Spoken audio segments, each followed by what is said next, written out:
Tottenham have been left with a mountain to climb in the second leg of this season's EFL Cup semi-final after a very sorry showing, especially in that first half at Stamford Bridge, with Chelsea winning the tie by 2-0 thanks to goals from Kai Havertz and a very unfortunate goal from Ben Davies. Today we're going to pick through the pieces, starting with that team selection, going right through that first half, the changes Conte made at halftime, throughout that second half as well, which is a bit of a nothing game where Chelsea seemed very happy to allow that game to peter out to a 2-0 win for them. If you are new to the channel, my name is Matt and I'm a senior soccer analyst for Opta and Stats Perform. And if you want more of these videos, plus the Tottenham Hotspur Transfer Talk series, which is in full flow, please do make sure to subscribe down below and hit the notification bell so you get notified every time we upload or go live. And we're going to dive straight into it.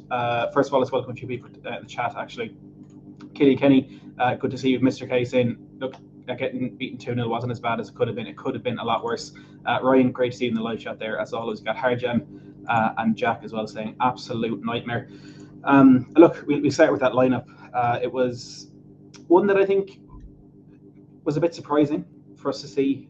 First and foremost, it was Hugo Lloris in goal, as expected. We did go the back five. It was Emerson Royal and right back, who definitely had some fans with strong opinions about him again tonight. It was Jaffa Tanganga, Davinson Sanchez and Ben Davies as the three centre-backs, and then a selection that I don't think we're going to see again in terms of Matt Doherty in left wing back. It was Højbjerg and Skip in the middle of the park, and then Lucas, Son and Kane as that front three.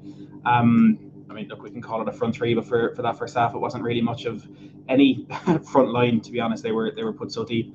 Owen there says bad game, we move on. Exactly. I mean, we move on, and we've got the chances to fix this against Chelsea in the coming weeks. But look, Doherty, he's not a left back. I don't know if Antonio Conte doesn't know where he plays, or if he's just simply trying to shoehorn him into that team wherever he's needed. He's not left back, and he showed that tonight. And it was really unfortunate with Hakim Ziyech playing as the right wing back for Chelsea. I think we had the chance to exploit them down there, and I know out of Conte's control. I think we had to rest Reguilon with the hamstring injuries and problems he's having, and Ryan Sessegnon, of course, injured as well. We didn't really have much of a choice than to play someone there who wasn't used to that position. And Doherty just unfortunately couldn't really capitalise on Hakim Ziyech. The rest of the team, as you'd expect it, really. I mean, Højbjerg probably as close as he's ever been to getting dropped out of the side, but given with the sorry if you can't hear me well, let me check the microphone closer to me. But given with the sub that Conte made, bringing on Winks and taking off Oliver Skip, I'm not sure he feels as strongly about Højbjerg's dip in form as we do.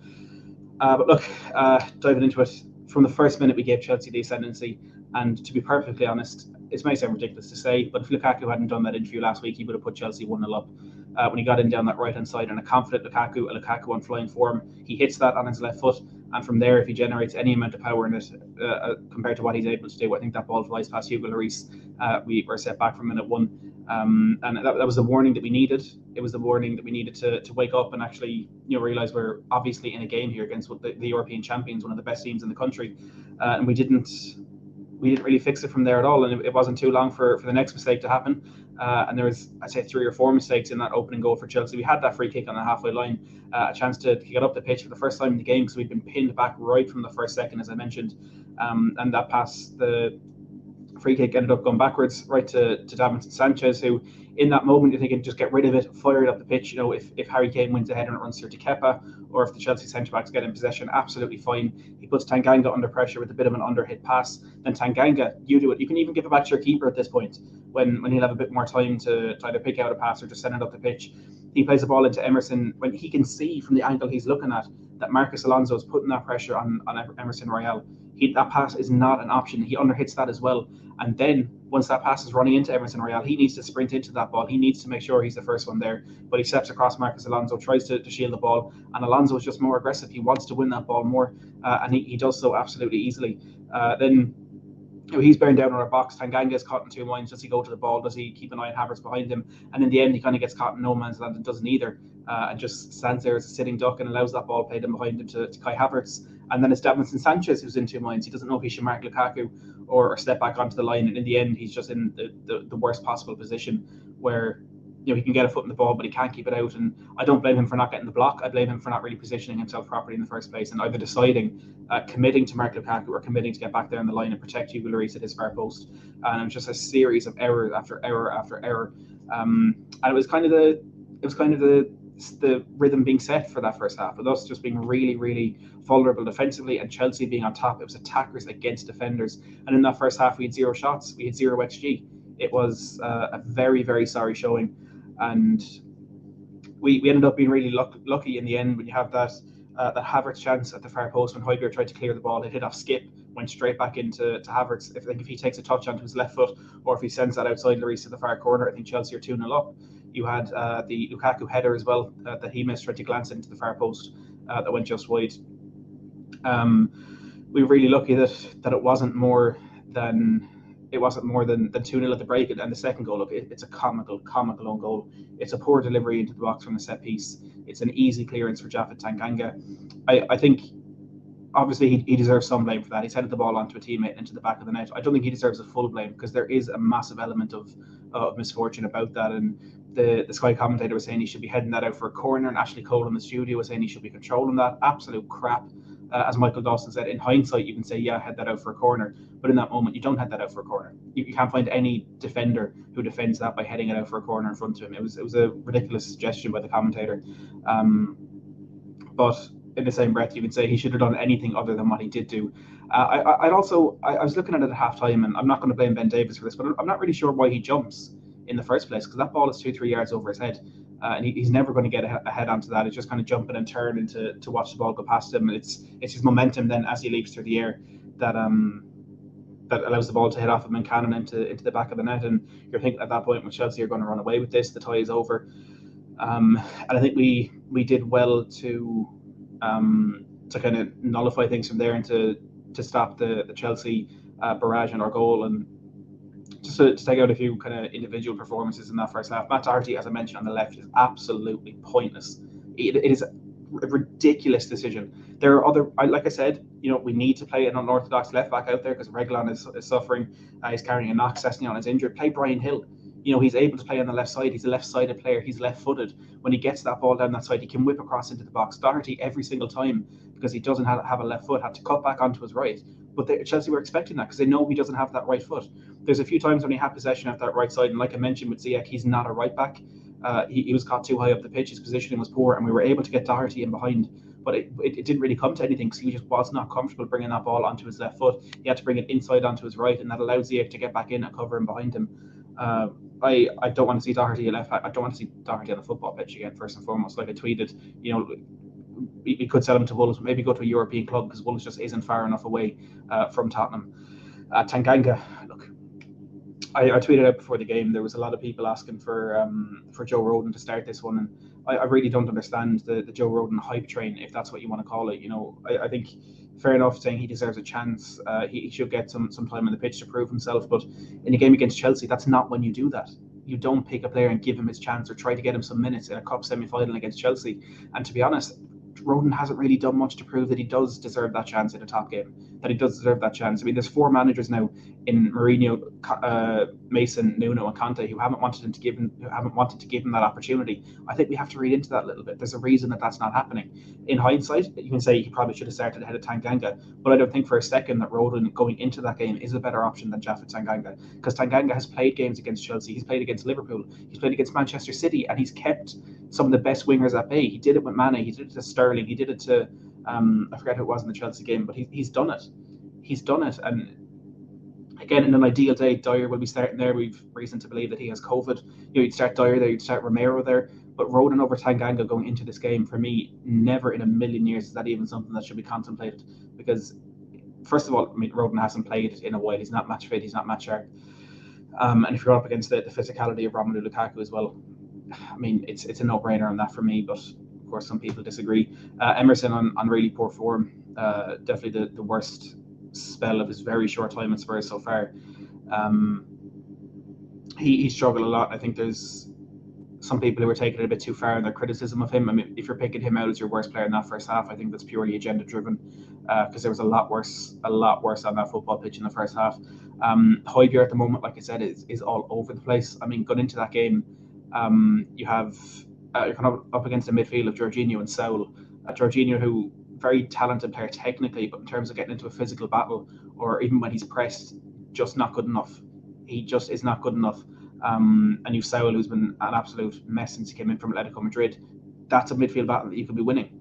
And I wouldn't even go so far as to say that Chelsea won that midfield battle, because they really didn't have to. It never really came to that point. They were beyond our midfield the whole way through that game, and we couldn't grab the game from in there. And Conte made a change at half time, which really helped that.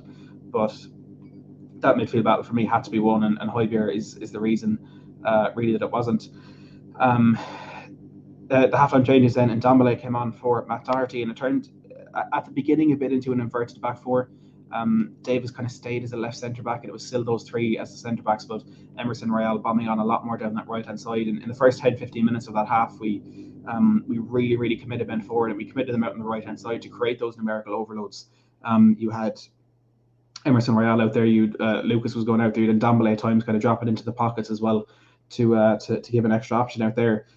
And it did have an immediate effect. I saw someone tweet. I can't remember who it was, but he said worst first half of the year, but possibly the best 3 minutes of the year at the start of that second half. And there were a few half chances. There was a couple of crosses into the box that were just beyond Son or just beyond Kane. It was a little bit unfortunate, but it was a good tactical change by Antonio Conte. And I think, you can say within that first half that you can identify the problem areas within that squad, and you can say, well, we need a centre back, we need a centre midfielder, we need a right back. Which is absolutely true. But for me, what proves it more is that in that second half, Conte managed to grab hold of that game on the tactical front with the worst players. So imagine if he has those better players, what can actually happen when he does find these incredible little tactical changes to completely swing the momentum of a game. And I'll touch in a second why it was so easy for Chelsea to regain that control with the better players. But with that change in the first 10-15 minutes of the second half, we looked better in possession, but it was just really difficult to initiate any sort of a high press, because our two front centremen were Harry Kane and Tanguy Ndombele, and they're not going to be the ones who will work tirelessly off the ball, who will chase down every 50-50 ball, who will put the pressures on those centre halves. I mean, if Harry Kane goes and he commits that high press, pass around him and you're in the centre midfield, where Ndombele is probably just jogging around the place. And I thought Ndombele was decent when he came on, but he's just not that type of player who will give that 110% out of possession to try and help the team in that way. I said as well, a lot more numbers going forward, is the option of Ndombele in the central areas, kind of in between the defensive lines of Chelsea, which we didn't have in the first half, which I think gave Jorginho and Saul a little bit extra to talk about. But in terms of switching to that 4-2-3-1 with having Davis still really playing as a left centre back, essentially what happened there was the back line defensively stayed the same, but we lost that defensive cover outside Ben Davis in the shape of Matt Doherty, who again deserved to go off. He was absolutely terrible, but just having him there offers a bit more security outside Davis. And there was a few chances in the early stages of that second half where Ziyech found a lot of space on that right hand side, and on another day or with a player who's on a bit of better form, I think he puts a few of those away. There was one where he should have put it out to the far corner, ended up hitting it straight at Lloris. And I think then Chelsea kind of changed their formation to match ours, and it massively stemmed the flow of our progress, but also I think it kind of balanced out the midfield a little bit more, which took away the threat down that right hand side. And that's where it comes to the tactics kind of being a little bit pointless not from Antonio Conte, but for the kind of benefiting us in this game, because Conte managed to make those changes at the break, which gave us the control on the tactical front. But Chelsea, all they had to do to nullify our changes was to just match them, because they had the better players. When they switched to that 4-2-3-1, they brought on Werner at the left, put Mount in the middle, had Ziyech, and then eventually Pulisic down the right hand side, and put Lukaku up top, and Jorginho and Saul in the double pivot. And it really was as simple as that for them. There was no more to it. They just matched what we're doing, and because their players are just so much better, that was it. They regained the control of the game, and they managed to regain that control, not in the sense of dominating and creating opportunities like they were in the first half, but simply nullifying the game and making it a bit of a nothing half with not really much happening. And they were happily allowing that 2-0 lead to carry through to full time, which of course they did. They did quite comfortably. It's a weird situation and a weird sequence of events that has led to this next sentence, but we needed Harry Winks, and Antonio Conte made that change to have a bit more ball progression and a bit more passing ability in the middle of the park. I could not believe my eyes when that board came up and it was Oliver Skip going off instead of Pierre-Emile Højbjerg. I really could not believe it. And I've seen a lot of people respond to the criticism of the subs by saying back Conte. And absolutely, 100%, with every fibre of my being, beyond any doubt, I back Antonio Conte as much as I've ever backed any manager in charge of Tottenham Hotspur. But that doesn't leave him immune to criticism. and that doesn't mean he can't make bad decisions like I think he made tonight. I think Højbjerg has to come off because he was just so poor. He was not winning the duels that he would usually win. He was kind of invisible when we were trying to regain possession from Chelsea. He gave the ball away a lot more than any other player on the pitch. And I love Højbjerg. He's not been on form lately. Tonight was probably one of his worst performances. I think he has to be taken off at that point instead of Oliver Skipp. I don't know if it's a fitness issue. I don't know if it's a is he recovering from COVID? Whatever it is, nobody knows. But it was a weird sub to make then. He made a couple of changes then later on in the game, which the two players who came on ended up having a bit of a positive impact in Brian Hill and Lo Celso, who linked up for our best chance of the game. But it was Son and Lucas who came off, and I mean, I can understand to some extent Lucas coming off, but Son, as poor as he's been in the last probably this season compared to his usual standards, as poor as he was tonight, he's the type of player who at any given moment can grab the ball, run past three players and put it in the top corner. And I think we probably needed to keep that on. And I do think Conte was, of course, wary of the fact that it was very dangerous to go out and give everything to try and get a goal back in this game to bring it back to 2-1. Because if we concede a third in the counter-attack, it's tie over, game done, we're out of the cup. He was definitely wary of that, but I was quite surprised to see Son and Lucas being the two players that were coming off there. I thought, maybe hoped more so that Højbjerg would be withdrawn at that point, but of course he wasn't. The chance that we did have, it was brilliant work down the left by Brian Hill. Actually, the first time he got possession at one point, he picked the ball up kind of midway down the left flank, and he did a little bit of a shimmy and tried to take on the man. I tweeted out he was too fast for his own ankles. Both his ankles buckled under whatever he was trying to do. It was a bit of a funny moment, but it was good work from him down the left hand side. And what most impressed me with that it was Pulisic that was defending him, and Hill, whatever his name is, he got the ball and he faced off Christian Pulisic, and Pulisic covered that run down the line, and wasn't allowing Hill to get it onto his left foot. And Gil feigned to go inside. Pulisic fell for it and he went straight back down that outside. There was half a yard of an opening, and he did it. He used his pace to get past Pulisic, took it into the box, knowing Azpilicueta at this point was really struggling with his hamstring, and he pulled it back to Gio Lo Celso. It was a good effort from Lo Celso. It was just he was too far outside that front post to really get a proper connection on it. He had to hit it with his instep and try and whip it away from Kepa, but the keeper made a good save, which he wasn't really asked to do much of tonight, apart from that effort and the free kick from Harry Kane.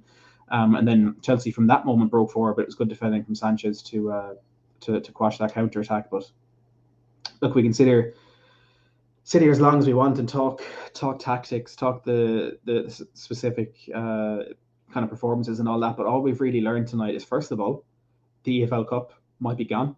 It's a massive mountain to climb in order to get this tie back in our favour. The second leg is next Wednesday, the 12th of January. But what we've learned more so is that we need investment, and we're going to do a transfer show tomorrow at 7 because there's so much to get through. So do make sure to hit that subscribe button down below if you want to keep up to date in that one.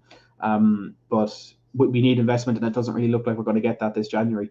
And what I kind of feel is this news that we're getting out of the Italian press a lot. Gianluca Di Marzio made a big point of it yesterday or the day before, that we're going to have a really, really big summer transfer window. Feels to be like it's them trying to put in this briefing out through the press to then kind of appease the fans when things don't go our way. And I think there would be a Lloris contract to help that. I think there'll be a Harry Kane contract to help that as well. But it's concerning with the way this transfer window could be going already. I know it's, of course, naturally a very difficult window to actually make proper investment in. It's hard to do the work that you need to do, but it's too important for us right now to do this work to mess it up and to simply accept going into the window that it's not going to happen. Because if we're going to have this massive transfer window this summer, it's not entirely necessary to have Champions League football, but my God, it helps, and we will attract better players. No matter what you want to say about having the best manager, having the best stadium, that, Champions League football is a massive pull factor. And if we don't have that, well, then it's going to be more difficult to get that big business done in the summer. And how are we going to get Champions League football? We're going to have to buy in January. We're going to have to get a centre back, right back, striker, whoever you want to talk about. We will be diving a lot more into that tomorrow, 7 p.m. live here on the channel. So like I said, do subscribe down below for that one. We still have the transfer show from not last night, but the night before up, where we spoke about a few transfer targets and the potential departures of players like Tanguy and Dembele and a few others. So do go and check that out if you haven't already. It'll be the most recent video uploaded on the channel. Make sure as always as well to follow me on Twitter at MattHayesTHFC. I'll pop a link in the live chat there. I talk a lot more regularly on there, so I can tweet whenever, obviously. So do make sure to go over and follow me there, and hopefully we'll have some more exclusive transfer news as the window bombs on. Of course, the big one at the moment is Matt Doherty to Wolves.